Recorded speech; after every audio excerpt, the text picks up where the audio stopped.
got the point when Murano is missing the point currently. It's giving an example of someone who established shared governance as we came to expect it, and as was so successful in so many ways. It brought about student input into the initial stages of planning an MSc. It brought about student input into all elements practically of student life. Dining services, like facilities, like student services, like all these fantastic things that we should be part of. Stay in order. Senator Harris has the floor. And so I'm not trying to say that Murano should be Gates. Hey, whoa! I'm sorry, Senator. I apologize on behalf of the body. They're getting louder as I'm telling them to be quiet. Come on. Stay in order. Senator Harris, floor back to you. I'll give you an extra 15 seconds. Thank you. I'm not trying to say that anyone should be President Gates. I'm not saying that Murano could be President Gates or any leader could be President Gates if they wanted to. I'm saying that she needs to take a look at the model that was set forth by President Gates and consider implementing that. That's what this enactment clause is about. And diluting it and making it vague just doesn't make this bill effective. We need to be specific if we want it to be listened to, frankly. And so with that, I'm going to yield to Senator Carlson, who's going to weigh in on this. This is not idol worship. This is not sticking to the past. This is stating incredibly clearly what we want. If we don't say what we want, then this bill, once again, we come into an issue with what are we doing? It's not previous administrators. Previous administrators didn't create shared governance. Robert Gates created shared governance. And we want the shared governance of him. I don't know what previous administrators did. I don't know what their shared governance is like. And I don't think y'all do. So we don't really even know what we're saying here. What we were saying before, though, is that Robert Gates created, former President Robert Gates created shared governance, and that's what we want. It is incredibly clear. We're saying, please, take this as an example. Don't just cherry pick among the previous administrators and say, oh, well, 4 presidents ago, there was a president that had something that was fine. No, we have to say, this is what we want. We want what we had before. We want the definition from the creator of shared governance. And this is, once again, weakening the bill. Are you scared, Senate, that she's not going to know what we're hinting at? Because she knows that students were very for a lot of the things that Robert Gates did. We need to clearly say that, because I can tell you, if you ask your constituents, were they happy with a lot of the things that Robert Gates did? Would they be happy with us pointing to him as an example? I can tell you, they would say yes. Hey! Yield to Harris. No. If you don't talk for more than 2 seconds, I'm going to cut you off. Senator Wilson. Senator Wilson, North Side. Okay, I'm going to try and state this as clearly as I can.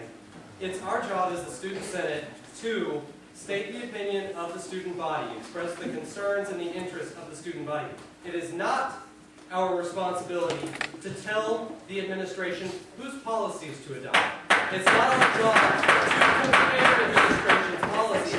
Our discussion needs to be with the current administration. The current administration's policies are the current administration's policies. It's that way in any organization. Whoever is in charge, it's their policies. They're the ones we need to work with. We can no longer work with the Gates-era policies because Robert Gates is no longer here. We have to work with the current administration on where that administration sees our university going. It may not be in the same direction as was previously had, but we need to have that honest discussion. We need to have an honest discussion with the current administration on where do you see this university going? Where do we see this university going? Let's have a discussion on how we can get there together. That's all I got.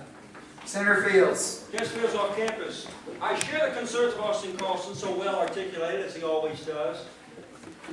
And this is not about Robert Gates specifically. Mr. Speaker, point of personal preference. Please highlight from the model to demonstrated by. The model to demonstrated by. The model of shared governance demonstrated by who?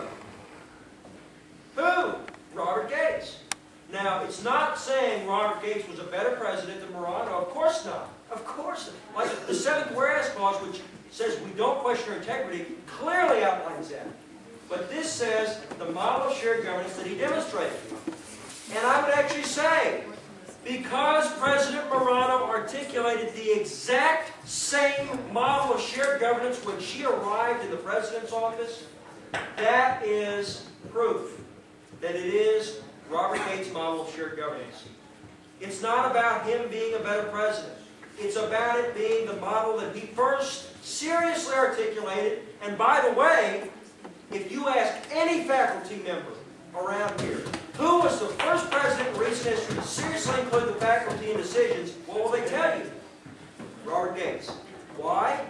because his model of shared governance was the most inclusive that A&M had ever had, arguably. A lot of people would say that. A lot of people would say that. I've heard that from many faculty members and a couple very high up that y'all will probably recognize. I don't think I'm at liberty to say them, but look, it's very simple. It's Robert Gates's interpretation that Murano followed. That's what we're saying here. It's not saying anything about his superiority, him being better. No. It's the model that he set up and Murano said you follow. That's it. Go on. It's simple. Move the previous question, Mr. Speaker. Previous question, motion by Senator Fields, second by Senator Hopper. All those in favor of the motion signify by saying aye. Aye. Nay. Against chair the ayes, who have the previous question is ordered on the amendment. All those in favor of the amendment, please signify by saying aye. Aye. All opposed, say nay. Nay. Amendment fails. Appeal the decision of the chair. Bill decision of the chair, filed with the chair by Senator Bell. Is there a second on the floor? Seconded by Senator Paul. All those in favor of the appeal, which overrules my decision to call this as a fail, and would then secure a standing vote, signify by saying aye. Aye. All opposed, say nay.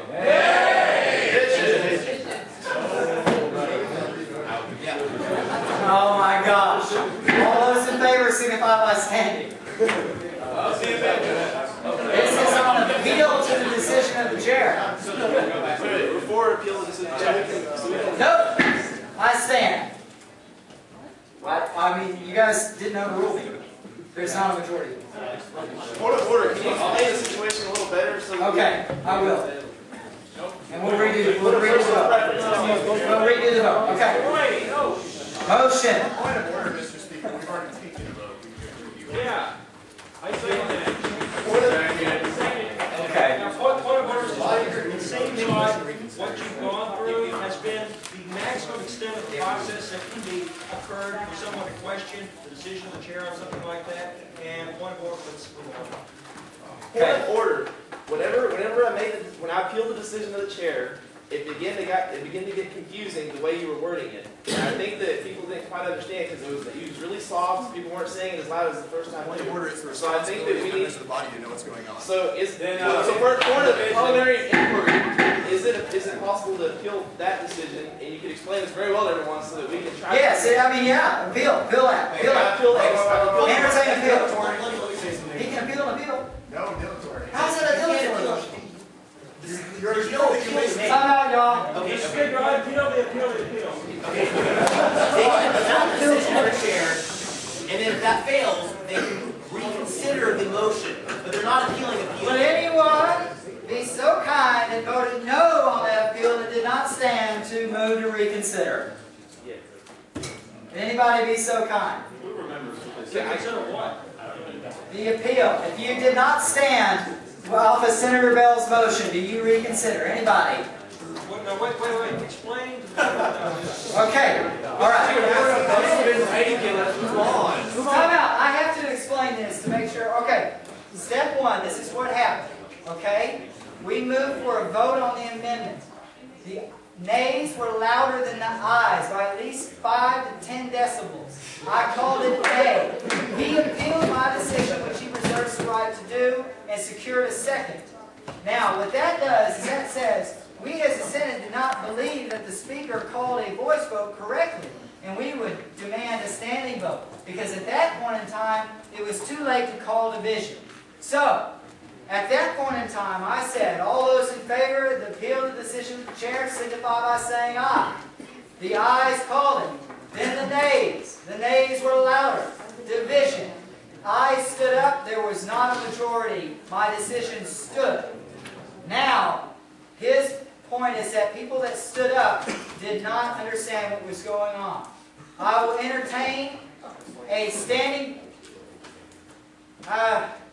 whatever. If you want to call this out of order, I frankly don't care. If you were confused, stand. If you were confused on the appeal, stand. Okay. All right, I'm sorry, Senator, but my ruling stands. That amendment fails. All I wanted was to stand up on the original. But, hey, good use of parliamentary procedure. Previous question, motion on the floor. I will yield to the point.